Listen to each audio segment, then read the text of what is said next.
Welcome to this episode of Revolution and Ideology. I'm Nick. I'm Jared. In this episode, we are going to be talking about the network union, a response to an article by Balaji Srinivasan in his series on the network state that he's working on.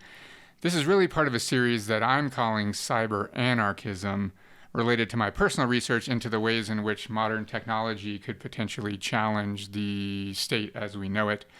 He's working on a book right now. It just happens to be at the same time. Kind of in a similar thread, though I'd say he's probably less focused on the demise of the state and sort of more focused on how technology can give birth to a new type of state, though that's kind of like semantics because it's possible that this new type of state would be so different that it would be completely different than the current state. So we have to what does it mean to destroy the current state if this new version is so different that the current state doesn't, whatever. You get the idea. Doesn't matter. He published an article titled How to Start a New Country, where he discussed a very high level idea of what the network state, he called it, might look like. I wrote a very short article responding to that, and we did an episode talking about that article as well. So if you haven't watched that, you can check that out or read my response if you want. We're not going to go back and go over that. He just published another article in his series titled The Network Union, and that's what we're going to be discussing here. So I have written a response, which I'll post on the website, but we're not going to go through every single detail of what I wrote. We're basically just going to go through and talk about the general idea and see sort of our thoughts, what we think about it, and how it contributes to kind of what I am researching as well. So first, let's start by talking about what a network state is, just really quickly. He defines it as a 1 to 10 million person social network with a genuine sense of national consciousness, an integrated cryptocurrency, and a plan to crowdfund many pieces of territory around the world. With the internet, we can digitally sew these disjoint enclaves together into a new kind of polity, a network state. So he's saying we could, using technology, create this network of people that would be a kind of new manifestation of a state. Like I said, go back and listen to that other episode of ours if you want much more there. Then he released this other article now, like what we're talking about, the network union. Okay. A network union is part of a network state. He says the network union is the antecedent of the network state. Network unions could easily be the building blocks of the network state. This is me now. They would essentially be the building blocks of a network state. So we have like the unions and then the state that would essentially be a collection of multiple unions. Does this remind you of anything? Yeah, I mean, it clearly does. I guess I'm not here to critique. I mean, I am here to critique his idea, but not draw into critical inquiry like the ideas that he's using for like his framing of it. But I guess my question would be right off the bat, why is he choosing to include, and you may not know this, we've never talked to him, why is he choosing to include like terminology and then the attachments we have to the terminology like national and state and those types of things when it could be something completely new and different, and maybe even this like union of unions, like this organization of unions. I mean, I guess what I'm saying in terms of social organization, and if you've watched any of our other episodes that are like more historical based or ideological based that we usually have, that our wheelhouse for lack of a better term, you'll note that we have a great antipathy for things like nationalism and the idea of the nation state. It is one of the least sustainable forms of social organization that human history has ever invented and found itself working within. So why carry that baggage into something new? And again, this is like maybe a critique of his proposal, not necessarily a critique of the methodology. I think you understand what I'm saying. No, 100%. Yeah, this is one of my biggest critiques too, which I have yet to like provide because, like you said, why is he still using that terminology? Because it might feel like it's just words, but those words have meaning and a lot of attachment, and the word I just used, a lot of baggage. Yeah, so I don't know. Like we talked about in the previous episode when we discussed this, we don't have all of his like theory, right? Because he's releasing this in like blog posts essentially piecemeal. Essentially, based on what I've heard in his interviews, he's working on a book. So maybe it will all become more clear when we have his cohesive thing. But my assumption is, like, my research question is really, how can technology destroy the state and nationalism, etc.? His, I think, is really how it can give birth to a different manifestation. Kind of state, yeah, exactly. So I think there's two different things, right? And we obviously don't, like, I don't have any interest in using technology to recreate all of the ills of the state that already exists. Why do that? Why right? preserve any of that? I mean, even listeners out there that might be grinding their teeth and they're like, well, it's got to be more sustainable, since I use that word, than like empires like Rome. Well, unfortunately, no, the nation state's been around since more or less the 1700s as we know it. Like, it's not, and humans have been around for 350,000 years. We've been organizing ourselves in way more efficient or productive or sustainable, whatever word, choose your word here, ways, rather than the state and all of its attachments. I guess that's kind of, no, 100%. That's agree. my hesitation here. Like, why keep this thing that for 300 years has proven to create like climate devastation, holocausts, for lack of a better term, back-to-back world wars, while we're using like historical. I mean, nonstop warfare, right? Yeah. I mean, why do that? Like, it's proven. I don't have that answer. Yeah. But I think this is where like he and I probably differ, right? My research, at least, I'm not going to say this is what I want, right? But my research, at least, is exploring how technology might destroy the state, not just using it to recreate a different state. Like, why do that, right? Why, like, let's use technology to create a different form of nationalism. Like, why? Yeah. We need to get rid of nationalism altogether, right? Yeah, that's a high-level critique, I think, of the whole mission. But until we see the book, like, who knows what the whole picture is that he's accomplishing. I mean, again, this is merely an ideological critique. The methodology here is probably what we're more interested in. Yeah, exactly. So let's just get to that, and I'll stop complaining. So a network state would consist of multiple network unions. I like the reason I asked you that question is because I think it's funny. We're deep in our show right now in like late 19th and early 20th century Russia for some reason. We've talked about like Russian nihilism and Russian literature, revolutionary nihilism with the Tsar and so forth, and Ukrainian serfdom, Free State, Black Army, the Black Army, Russian Revolution. We just did a history on that. So it's funny because Soviet Union is basically translated literally as like union of unions. So a network made up of multiple unions, right, basically is like a union of unions. Like, we're getting in the realm of like, at least theoretically, the ideology of the Soviet Union, right? Which is kind of interesting. Better be careful with that word, that use of the word union. Someone's going to correct us. Soviet's more like a workers' council or something. Yeah, exactly. It means community. It means 20 different things. Like, yeah, I get it. That's fine. It's a union. It's okay. In simple terms, Srinivasan defines a network union as, quote, a social network with a blockchain, a leader, and a purpose. That's really the most simplistic definition he has in his article. He further specifies it's a, quote, social graph organized in a tree-like structure with a leader, a purpose, a crypto-based financial and messaging system, and a daily call to action. Okay. Then he spent some time, we'll get more into that, depth into that in a second. He spent some time talking about traditional social networks and the problems that they have, is essentially that like a Facebook or a Twitter, etc., is basically just for sharing pictures and messages and maybe raising awareness and so on, but don't really have a true mission, right? Like, the users of Facebook aren't all working together towards some end goal. They're not all working together to, like, benefit themselves. Collective bargaining, like these types of things really don't play into why people use Facebook. Like, that's not a thing. No, it's a celebration of the individual. Yeah, exactly. Which is, we'll actually touch on that, the individualism, in just a second. He then talks about, which I was happy as a sociologist, Robert Putnam's book, 2000 book titled Bowling Alone.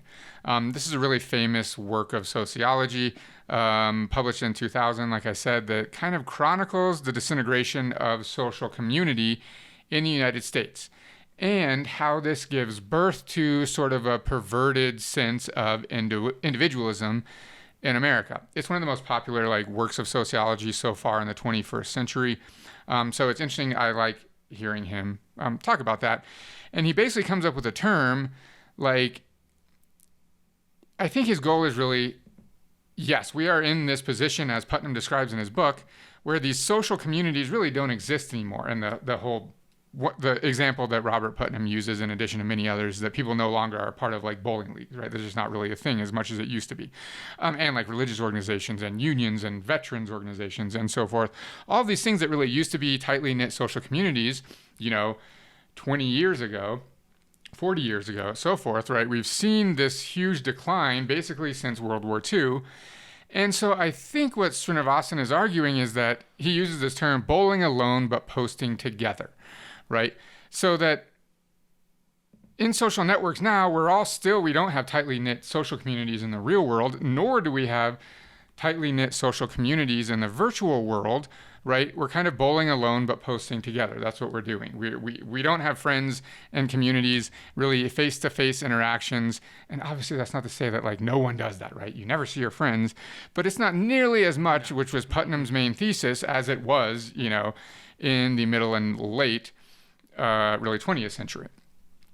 And so the argument is that basically we don't have these face-to-face things nearly as much as we used to, but we're all online together posting, but there's no real mission, there's no real end goal to our virtual participation. So Srinivasan's main argument is that these network unions would fix that issue potentially, that we could work online using technology to have collective goals and really work towards those goals. There's actually quite a bit of interesting work that I've been finding in my research about how online communities fulfill some of the same functions that used to be fulfilled by the now, like basically non-existent social groups. However, the interesting thing is that they're different functions, right? So like everyone knows, right, participating in a subreddit is not nearly the same as participating in like a bowling league, as an example. So Putnam's thesis, and I think Srinivasan agrees, and I do for sure, is that this has had a significant impact on how we define ourselves as individuals and how we behave, and has had a significant impact on the functioning of society overall. And that the virtual communities that we exist within have not fulfilled those functions in the same way. It's not as if like Facebook came in and completely just stepped in and took on the roles of like a bowling league. It's like qualitatively different, right? We still get some weird like version of community by being in like a subreddit, but it's not nearly the same as like the face-to-face interactions in a sports league, right? As an example, something like that. It's a surrogacy, which we'll be talking about in the future. Perfect. Yeah. Then Srinivasan spends a lot of time talking about how blockchains are the key to unlocking the potential of these network unions, right? Basically, he says that we can use blockchain technology to unlock the potential of current social networks and actually make them function in ways that help people accomplish things. Here's a quote from him. He says, quote, "Right now, these social networks are mainly used for idly sharing information, messaging, commiserating, recreating, sometimes raising awareness or signing petitions. But with blockchains, we can power them up dramatically. With backlinks, we can quantify their support base. And with the concept of a network union, we can reconceptualize their very purpose." We're going to come back to the term backlinks in just a second because he really harps on this idea. And in my opinion, sort of makes a misstep in using this term that's kind of esoteric at this point, but we'll come back to that in a second. He then provides a list of items made possible by blockchain technology, and he has a long list like crypto finance and encrypted messaging and etc. I don't want to go over every single one of those. I just want to go over three that I think are really could be impactful and that I think can't be achieved at least easily in other ways. I do actually think there are some things that he lists that can be achieved without a blockchain. For example, encrypted messaging already exists and it's not using a blockchain, right? Signal exists and Proton Mail exists and so forth. Now, those aren't decentralized, but they are encrypted messaging examples. So the first thing he says that the blockchain can bring about is partial sovereignty. And he says if admin privileges are removed from a smart contract on the blockchain, then it can be fully decentralized, where the people, anyone that's using the blockchain can make use, can interact with one another through this smart contract, and there's no central authority which determines how those things go, how the tokens are allocated, what the interest rates are if you're using decentralized finance, all kinds of things like that, right? So this one is actually appealing, and I think it's actually one of the biggest upsides of blockchains that are empowered with smart contracts like Ethereum and Cardano, and there are other examples. Do you have anything to add to that one? No, I mean, what you just explained there actually is reminding me real quickly. We teach a class called Ideologies and Isms, and the final assignment is these students in groups have to present to us the next new big ideology, and they can take two different approaches. They can either be prescriptive in what they want the next world to look like and be a little bit more utopian and pie in the sky and create a new world, or we also allow them to be more like realistic, like based on the trajectory we're on, where do you think we're heading? That's all a long explanation to say that actually two different groups recently brought up these very same points in their presentation that they saw in the future, or their ideal future. I couldn't tell if they were actually promoting it or they just thought this is where it was going, was this idea that the blockchain can be used outside of just in terms of like replacing fiat currency and using NFTs and all those types of things, that it could be used to decentralize things like the education system and healthcare and even social credits, minimum, what did they call it? Not minimum wage, but why can't I think of the term? Like base income. Universal basic income. Yeah, universal basic income. These types of things. So if you're listening and you're interested, there's actually a I think the token is UBI. It's a universal basic income token. Right. And if you own that token, then it basically drips into your account this income that they're trying to like proof of concept for universal basic income on the blockchain. Anyway, I guess the only intriguing part and why I'm chiming in with this is because it's clearly on people's minds, and in this case, university students that I'm calling into question. It's something that has a lot of potential, I guess. And a lot of people are seeing it as perhaps a way to, I guess what you're talking about and what he's talking about is decentralization. And I think that's good. So yeah, and I think we're going to do an episode on this shortly. We're going to do it this week until Srinivasan published his article and we decided to respond to it. But on DAOs, DAO, which is a decentralized autonomous organization, which is really a new phenomenon that came about as a result of Ethereum, really, the Ethereum blockchain and smart contracts. I've done a deep dive into those as part of my research, and we're going to do an episode kind of talking about what they are and how they function and how they can create something that is decentralized. But yeah, that's another episode, so tune into that one. So partial sovereignty, that's possible. The next one is governance, which I think is really, really interesting, and something that I've been really into too lately is how these decentralized autonomous organizations, or in this case a network union, can govern themselves in a way that is quite different, at least technologically, than the way that most of these things would be governed, right?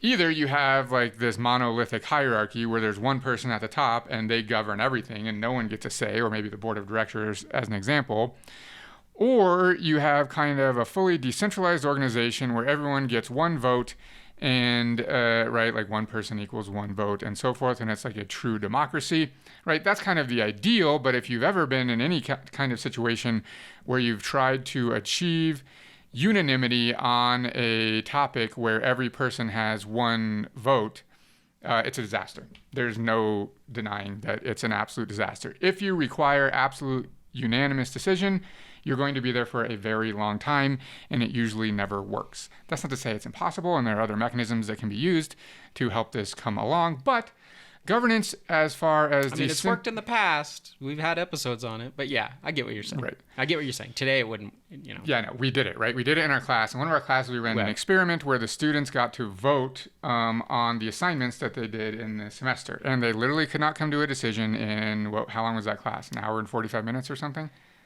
I think that might have been the full block, man. Oh, it was a summer, so yeah. I think it might have been a 2.5 hour class. They couldn't do it. It was impossible. But I think that's a lot of like, we aren't wired to do things like that. So that's the point I was making, is that like, because of some of the things that baggage that's attached to us, the individualism and the me first attitude and the Protestant work ethic and all the other junk we talk about on this channel all the time, ideologically speaking, Nick's right. We have been socialized not to be able to do that. And perhaps, and this is, I guess, where I'm going with this, if this thing took off, it wouldn't be instant, but across generations, there could be a new rewiring to where that might be possible, because human beings have proven, without beyond a shadow of a doubt, historically, that it is possible in groups to come up with unanimous decisions if you have a different type of socialization, a different type of values, a different type of worldview.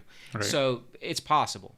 So governance here in the like blockchain world, it actually happens. The technology already exists. Basically is decentralized autonomous organizations issue governance tokens. So like one example is, let's say MakerDAO is a decentralized finance organization, and they have the maker token. And if you own the token, and you can buy it on like Coinbase, any popular exchange, Uniswap, so forth, if you own that token, you can participate in the governance of this organization. Now, it's all about decentralized finance, so it's doing things like setting interest rates, let's say in simplistic terms, and so forth. So someone will make a proposal and say, I propose that we, let's talk about collateral. They accept all kinds of collateral for loans. So they say, I propose that we begin to accept this token as collateral. And then the other owners of maker tokens can use their tokens to vote, right? And so you would say, I have 10 tokens, here are my 10 votes, and so forth. And mechanisms exist where, like, if you don't want to vote and you don't want to participate daily, you can delegate your tokens to someone else and they can vote for you. So you don't have to participate, but you trust this other person, and so they can use your tokens to vote. Now, it's not the same as one person, one vote, because it's still basically might makes right. The wealthy people that own the majority of the tokens can have more of a weight of voting than others, but it could be. But at the very least, it is participatory and it is decentralized. So it's very interesting. You could govern an organization using blockchain technology. And the thing that it does is make it incredibly transparent, because every single vote can be tracked to a specific account and so forth. So there's basically no room for, like, ballot stuffing and so forth. And like, you don't need a recount and like all these things. It all takes place on the blockchain. It's all completely transparent. And so the governance is really interesting that can exist using blockchain technology. Then he talks about logging in, like just logging into a website or something. The thing that I liked about this that was interesting is, like, it's not like you can't log into other websites. Clearly you can, but if there are resources that let's just use the network union has, that it offers to its members, he talks about like time locks and things like that, which is a technical mechanism where, let's say you have to own one of these tokens in order to prove your membership in this union. Anyone could just buy one of those tokens, log into the union, and then use all these resources, maybe deplete them or whatever, depending on the circumstance. But what a time lock does is you can prove that I have held this token for X number of days or whatever the quantity would be. And so it kind of proves your membership, that you're not just going to get in and get out and take advantage, right? So you could set a requirement that you must own these tokens for 30 days before you're considered a full-fledged member of this organization, and you get access to all the resources, just as an example. So it kind of prevents sort of hacking that would be, I can buy these tokens and just take advantage of the union. It's not possible using blockchain technology if they wanted to, which is interesting. Then he talks about quantifiable social capital. And I'm going to be a negative Nancy for a second and say that I think this is where the article goes off the rails. And I think it's only because he makes use of terminology that basically no one knows what it is anymore, and it doesn't really apply even to what he's talking about. So I'm going to ask Jared, what is a backlink? I have no idea. You are asking the wrong person. And that's exactly why you're the tech expert. I not knew me. 100% that you were not going to know what a backlink was, because only people that are in the tech world and that really have probably been in the tech world, even if you just joined the tech world, you might not even know what a backlink was.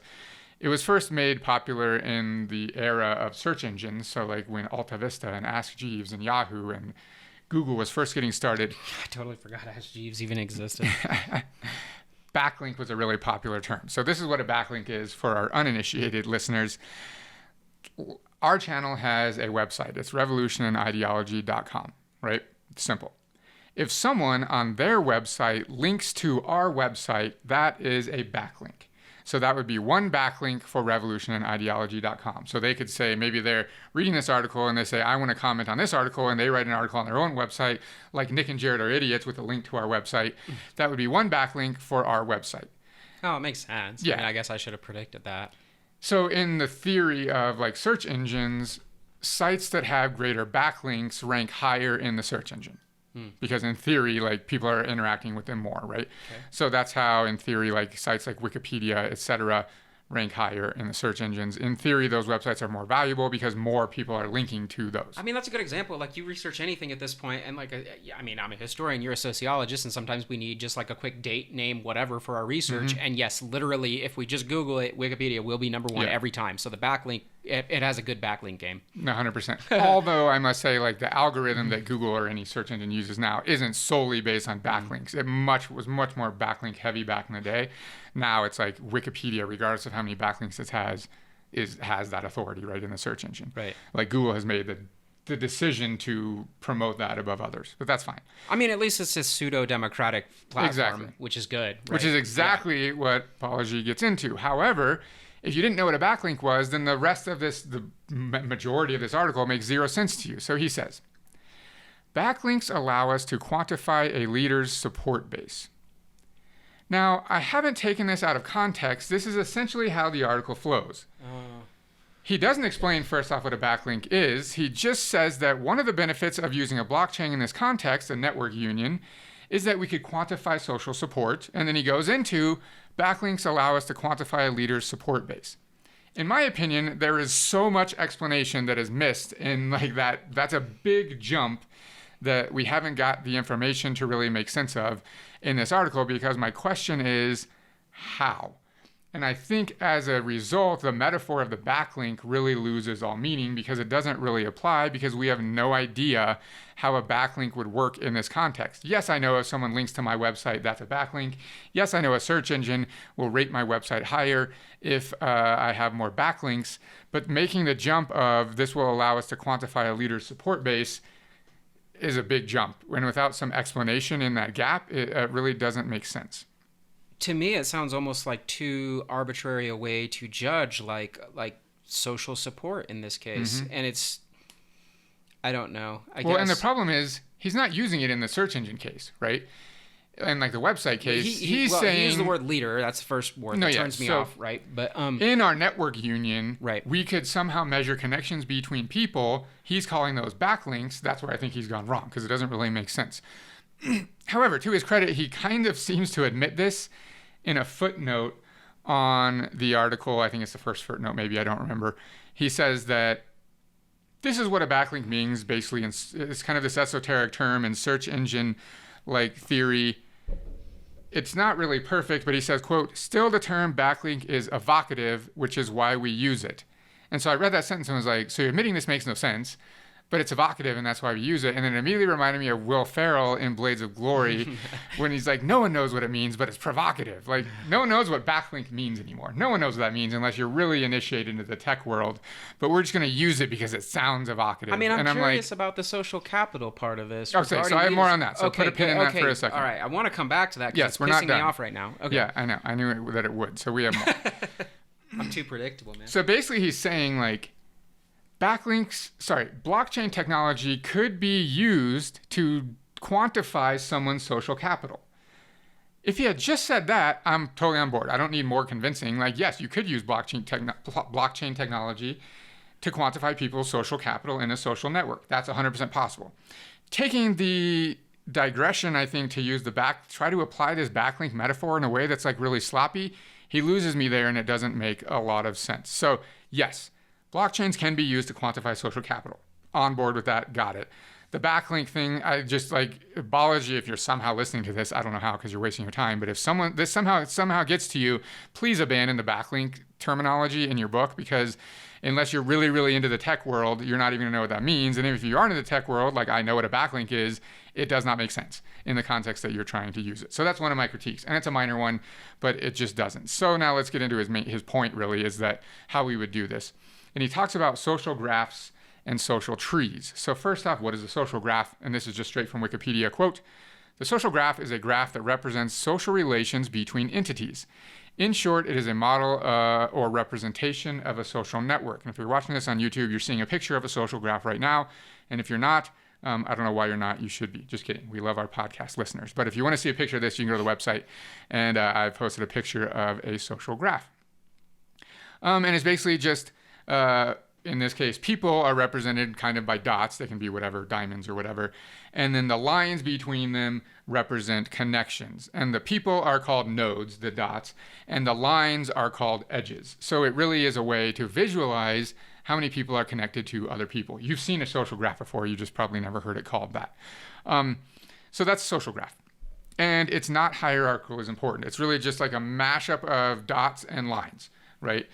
Visualizing the connections between people. So you could create a social graph for like your friends on Facebook and be just a picture of a bunch of dots and lines, right? And so you could see how many people are connected to you and how many people are you connected to and so forth. It does quantify social connections. Then he talks about a social tree, which as far as I can tell, he invented. but I'm not sure. I searched social tree extensively to try to find some version of this, and I could not. But that doesn't mean that I like really scraped the bottom of the internet. But he says, what if we developed a new kind of social network organized not as a social graph, but a social tree?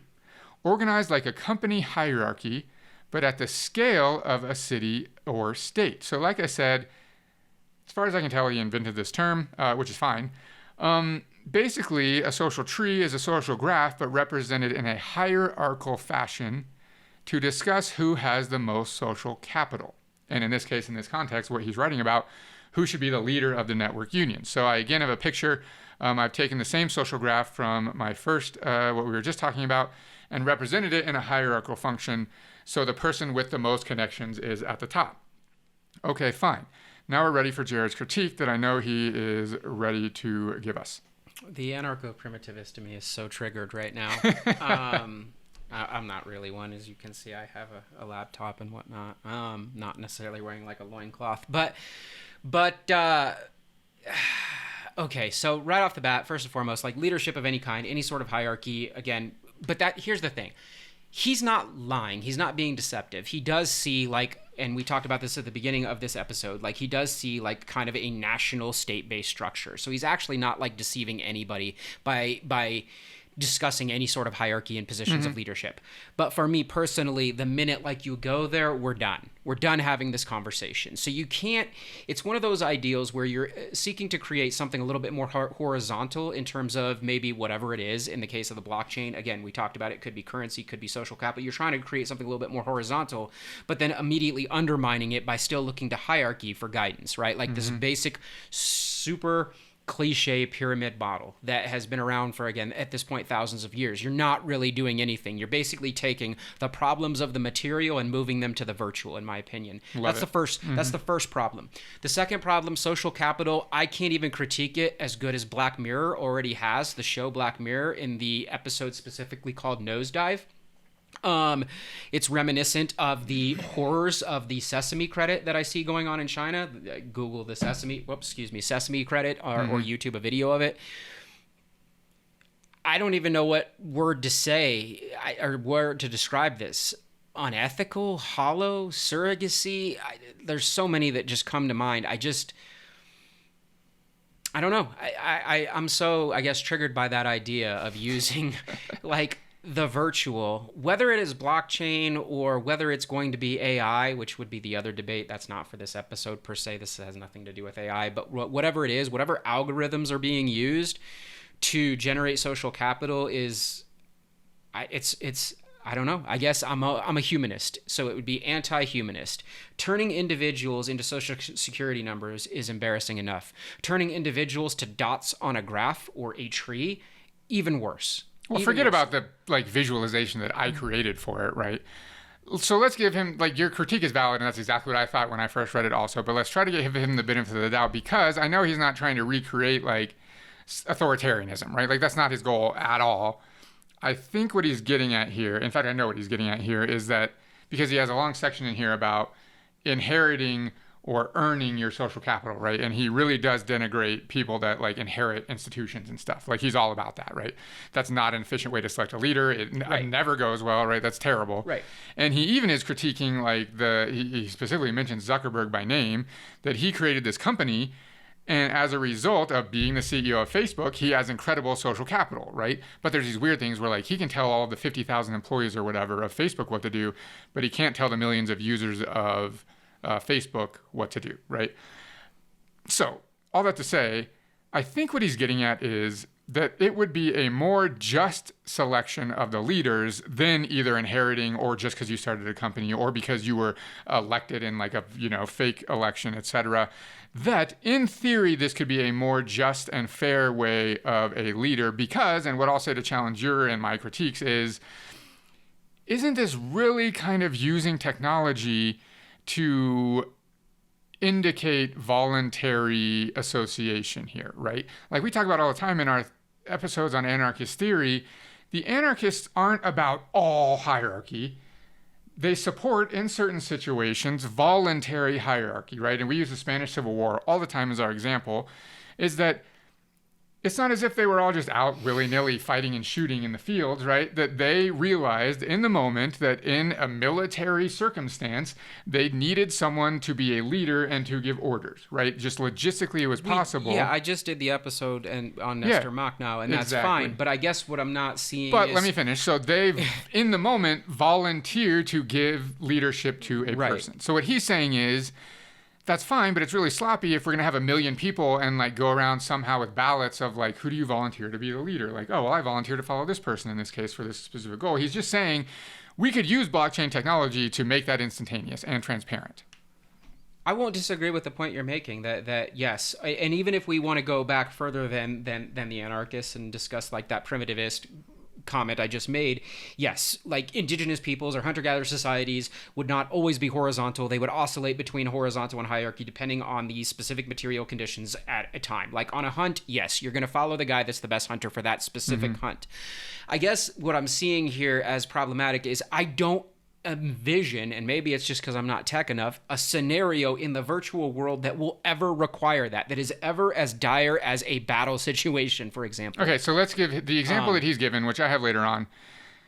And I don't think he did this in the article, but I think I've just listened to a bunch of interviews with him and stuff. And he says, like, if we got 1,000 people together that all had a salary of $100,000 a year, keep in mind he lives in the tech space, right? So that's not that much for a software developer.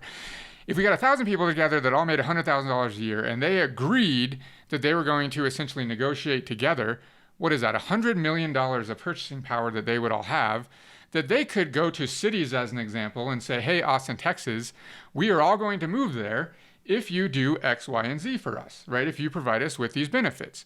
If not, we're going to go to another city. And so you get these cities competing for the residency of these people, just like huge corporations do. We know when Amazon says they're going to build a new factory and they put out a proposal to cities, they like bend over backwards to bring an Amazon factory to their cities. We live in Colorado Springs, and it's a perfect example. We just got a new Amazon factory because they bent over backwards to bring Amazon here. He's saying that doesn't just have to happen with corporations. If we just get enough people together that are like-minded, that have the same end goal, that they can negotiate the same way and bring the benefits to themselves as individuals. Now, to bring it back to your point, he's saying that might be some situation where we would need to determine which of those 1,000 members, let's say, we are all willing to follow, and he can be the one that's negotiating with the city or whatever, right?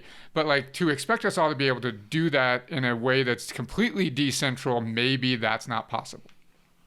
I mean, that's fair. I don't know that I fully agree with the utilitarian argument there. But now I'm back to what we talked about in the last episode where I was teaching us about Nestor Makhno and the Black Army and the brief tirade I went on regarding like the difference between like anarchism and socialism, at least ideologically speaking.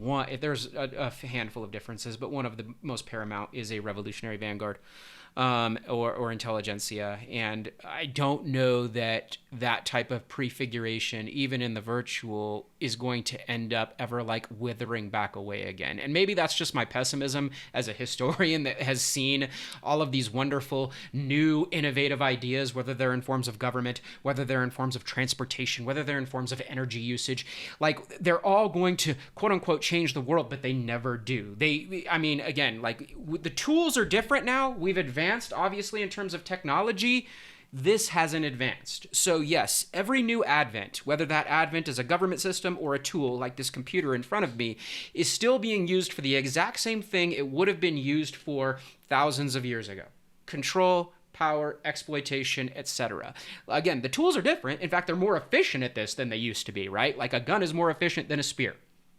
Okay, so I'll challenge you and say, forget everything about the long-term goal of the network state. Right? And this is one of my main critiques of this article, is not the article itself, is the order that the articles came out in. Because had he started with the network union, which if you're listening, please put that chapter first in the book, right? And said, this is how this can happen at a micro level. We can get 1,000 people together to negotiate collectively. Got it. That makes total sense. Then X is how we take all of those groups and we form this network state that has a different mission and exists, right? Blah, blah, blah. If you go in that order, it's much easier to digest, and then he can explain away in theory, right, some of those critiques that you just had. Because well, I'm also going to reverse critique it now.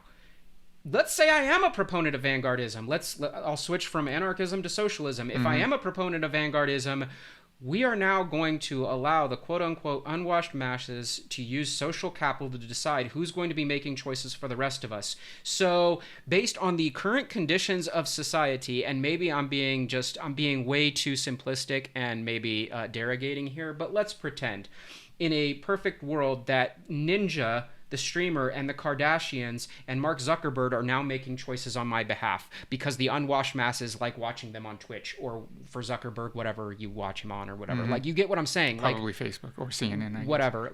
Yes. And now I'm scared to death. So like, I'm trying to look at it from both angles. From again, since this is a channel called Revolution and Ideology, from an ideological perspective, it is that part, the one part is unanarchist. From the other part, from the socialist perspective, this is scary as hell. Giving that much social capital to individuals, to potentially giving it to individuals that will be making choices on my behalf. Now, is that much more scary than giving decision-making power to Senator X, Y, or Z right now? That's the debate. I don't know. So that's what I have here, right? If that's the case, then actually maybe I do trust the streaming gamer Ninja to make better choices than, I don't know, I can't even think of a senator right now, Mitch McConnell, right? Like, I might make that That's decision. funny because I was like, I can see that guy's face. What's his fucking name? And it's Mitch McConnell. Yeah, like... So, yes, and I have that here, right? He's basically saying that blockchain technology could enable us to quantify social capital in a way that represents a tree instead of a social graph, which would, in theory, be more fair than people just occupying leadership positions because they started a company or inherited an institution. That I agree with. However, my critique is exactly yours.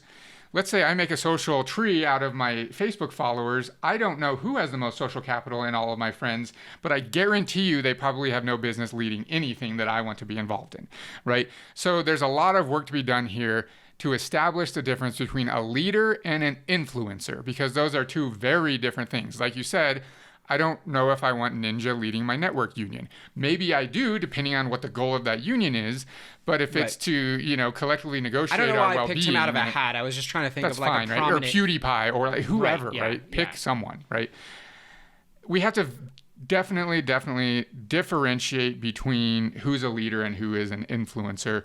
Otherwise, we end up in the scenarios where people with the most charisma occupy the leadership positions. Which is no different than politics now. And that's exactly the problem. What I have written here. Yes. And then I'm thinking, like, it's even worse. Like, those streamers, whatever, I can't even say I've ever watched a PewDiePie or Ninja stream or video or whatever, but I assume they're popular and whatever, decent human beings and whatever.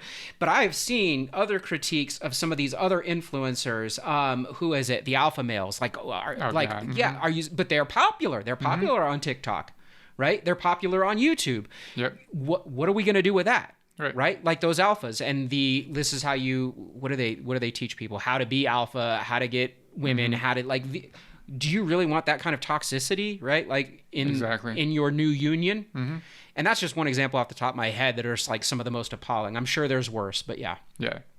So I say, like, one of my critiques of this article, which is like not a real critique because it's like this short little article, relatively short, right? He doesn't at all say how this would work.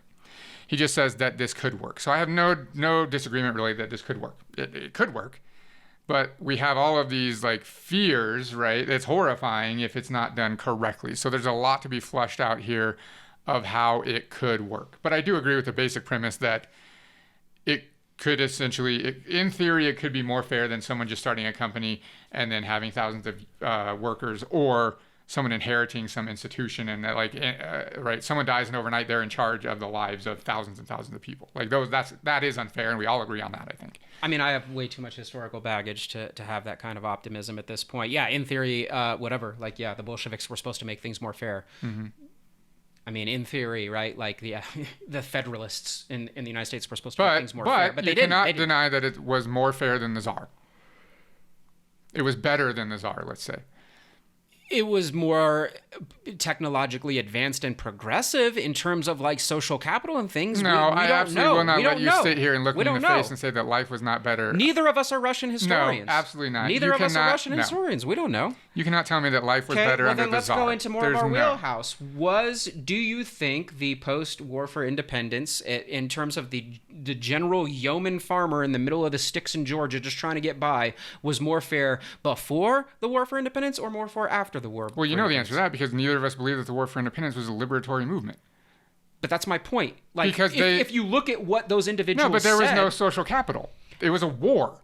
But if you look at what those individuals said and proposed for some sort of new form of governance, which really wasn't new, as they copied their ideas. We're way in the weeds here. Let's just say that, because we both are more lean towards the anarchists, right? And we would both agree, according to that philosophy, that it's okay to have voluntary leadership. They have to be accountable, instantly recallable, like all of these things, right? Let's just say that his hypothetical network union has it.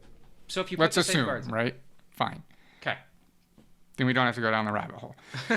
One more critique I do have, actually this isn't the last one, but one critique, this is small, just like this is really like semantic, but he says, quote, all of the people under Jeff Bezos, who is Amazon's current CEO, if you don't know, though not for very long, are organized in a functional hierarchy under a single CEO, and all of them have explicitly opted into being there. My critique is I think we need to take a lot of care in using the term opted in when they're being paid to be there. As long as wages exist, I don't think we can qualify that as opting in, right? Now, of course, the conservative rhetoric is like, well, they could go work anywhere else if they don't like it, right? That's not what Srinivasan is saying by any means. But the problem I have is as long as they are being paid, we can't say that they have opted in to follow Jeff Bezos because we have all worked jobs where we hate the manager but have no choice but to be there because a paycheck is a paycheck, right?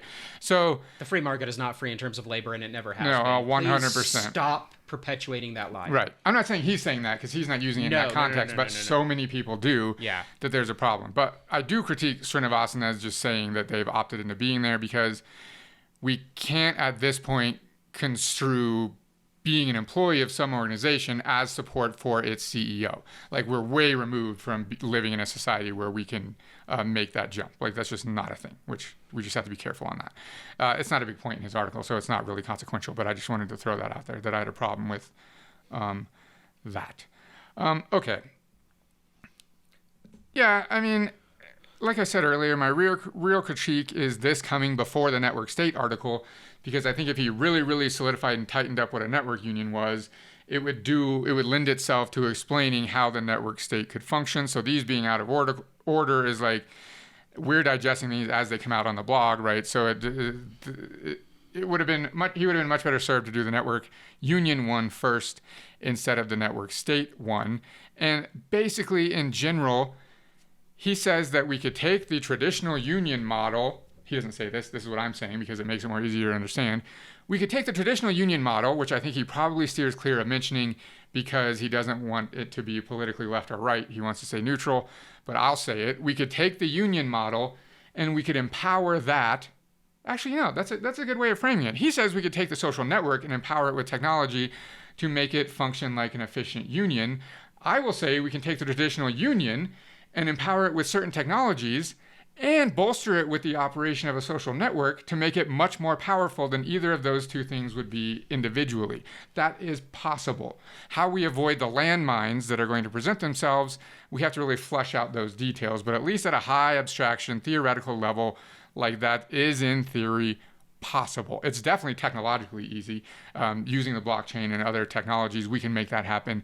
Ideologically, we are going to have some obstacles. We're going to have to get people to wrap their brains around functioning like this virtually.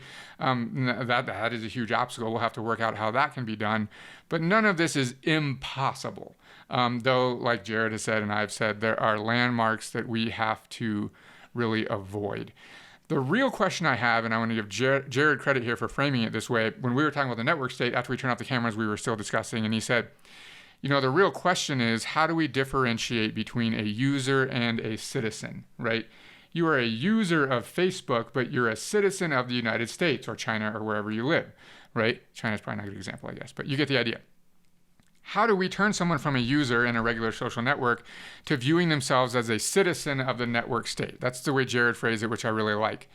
How this is applicable to what we're talking about right now, this network union, is how do you get someone to, instead of identifying as a user, define themselves as a member of this union? And I think there's a lot of really intricacies in there. For example, you use Reddit, but you're a member of a subreddit. You use Facebook, you're a Facebook user, but you're a member of a Facebook group. It's very, very nuanced, but that very, very minute thing becomes incredibly consequential, and its importance is magnified if we're talking about using these virtual communities to actually achieve real-world things and have people identify their membership in those virtual communities as something really, really crucial to the way that they constitute themselves and their own self-identity. All of those details need to be flushed out. So Srinivasan's really operating at a really, really high level in these blog posts he's sending out. There's so many things between the lines that are massive works just on their own that are going to have to be flushed out before this has any kind of real-world application. Any thoughts on any of that? We didn't even tickle the environmental concerns. No, we're still leaving that. We're putting a pin in that still. Like, clearly, if our whole world is going to operate on a blockchain, that's like disastrous for the environment. But we'll come back to that. And does that offset by Right. by changing our different other habits to be more online and less like in our vehicles or on our trains or in our airplanes or buying industrial goods or whatever and all the other stuff? Does that offset the nightmare that is like flow chain mining, or what is that even the word? What am I saying? No, that was a terrible example because flow is on proof of stake. Not flow, but whatever. Bitcoin, like the mining and all those other things that would have been flow chain mining. Sorry, tech heads that might have been drawn. But to our so channel, you do bring up a point that there are different levels, right? So Bitcoin mining is disastrous for the environment. Regardless of people are like, it's 75% renewable and like fiat currency is so much worse. Like, we cannot ignore that Bitcoin mining is disastrous for the environment. Ethereum is currently disastrous for the environment. Bitcoin doesn't really play in here except for the currency aspect, because any blockchain, Bitcoin doesn't have the capability for smart contracts. That was the real revolution that Ethereum brought into being. Ethereum is still proof of work, so it's still mining based. But they realized that Ethereum is disastrous right now because of that. So they are going to go to ETH2, which will be proof of stake, which is less energy consumptive, or like Cardano is, they already and these are just the cryptocurrencies. Yeah. What would it take to run chains for these other things that we would need to run a virtual stake? No, so that's not true. Like, so you tell me. That's what I'm asking you the question. I'm not being. Ethereum isn't just a cryptocurrency. In fact, it's smart contract first. That was the real iteration that they came up with. But back to the question: what would it take to run all of these things? Because that's really what that's the environmental concern, right? Is the mining and the machinery needed and the energy and the resources needed is what's just destroying the environment. Would it need? And I'm asking out of now ignorance. Yeah, well, that's kind of where I'm heading, right? So Bitcoin and Ethereum right now are based on what's called proof of work. In really simple terms, a computer has to do a bunch of work to prove that it has solved an algorithm, let's just say. Right. In really simple terms, a mathematical problem. Ethereum is that now, Bitcoin is that now. Ethereum is moving to ETH2, which is called proof of stake, and it really is more hard drive intensive than it is like GPU and CPU intensive, which is a fraction of the energy cost. Right. Flow chain, like you mentioned Flow, that was really their first iteration, and they came out relatively quickly. They're on proof of stake. Cardano was invented by Chris Hoskinson, something like that. I can't remember his last name right now. Mathematician that was one of the original founders of Ethereum, and said, hey, we can do this differently. And so he created Cardano, which has smart contract capability, and from the get-go has been proof of stake. So like ETH2, Cardano, Flow, and there are so many others, are already on proof of stake, which is a fraction of the environmental impact of a Bitcoin. That's because you're not using the GPUs and CPUs. Right. Okay. However, it doesn't get to the third iteration that you want, which is like we're not using computers at all, right? Like, we're really far from that being a reality, and this clearly is not going to do that. So, okay. Well, I mean, yes, we didn't get to the environmental concern, but that was pretty good. In terms of like other critique, like, I mean, here's the other thing. Like, I guess it depends on what lens I use. As somebody that's just looking, if I'm more of a reformer and I'm just looking for minute changes that are more progressive and might make the world a little, there's potential for something better, then I don't hate everything that we just got done talking about. But like we talk about in class, when we ask students to either create their own ideology or to create their own stateless society or to create their next social movement, those are like the three like main projects we ask of them in different courses. And we always end up at the end of the semester frustrated that they can't think of an actual real paradigm shift because their socialization is so heavy that they cannot imagine a new, completely new world And we're probably guilty of this too at our age at this point. Like we're kind of I mean, stuck. many people would say it's impossible, right? You can't go from A to Z without doing B, C, D, right? Like that's impossible. But it has to be iterative. But the radical ME is like that. Like at some point, somebody is going to have to break, because this is, to me, we're still on the same linear trajectory. This is just an iteration. This is just an iteration. That's one of my main overall critiques so far is the same thing, right? Right. This is just using technology to create a different form of state, but it's still a state, and in theory, it's still exploitative. Yeah. It's still resource intensive. Like yes. But I'm trying to reserve that judgment for when his whole book comes out, and then we actually have the big picture of what he's trying to achieve, what he really thinks is possible, and then we can go there, right? Right. I'm trying to hold on to that because I don't really know what the big picture is yet. But yeah, we'll get there. So then I also kind of feel like a little bit like of a hypocrite that people can't imagine what's next. Is another world possible? And then I also might struggle with that myself. Like, what does a complete paradigm shift look like that, again, more or less like collapses everything we're about now, but creates something new? I mean, that's why we started the conversation on nihilism and revolutionary nihilism. Right. Is like maybe the answer literally is just to destroy everything. Maybe that's just it. That is what has to happen before people will be motivated to think outside, forced to think outside the box and build from the ground up. That's never happened in the history of the world, but we've never been at this point in the history of the world. Like, who knows? I'm not saying that's what we need to do. I'm just saying that's why we started that conversation. Well, it's happened a lot in the history of the world, maybe not of humanity. But that's true. Yeah. Shiva would agree, right? Hindus believe it. So. Yeah. All right. Find us online, revolutionandideology.com. If you're interested, check out the episode we did before this on the network state, though it really should have been after this, would have been better, but we didn't have a choice there. If you like what we do, you can support us on your podcast app. Leave us a rating and a comment and share us with your friends. If you're seeing this on YouTube, like and subscribe. Can't believe I just said that. If you really, really want to support us, do a little click thing. You can, yeah, I'll put it there. Yeah, you can support us on Patreon. Thank you to our Patreon supporters. You make it possible for us to spend more time focusing on doing this kind of stuff. But yeah, we're at patreon.com/revolution and ideology. I'm Nick. I'm Sellout. I'm Jared. Later.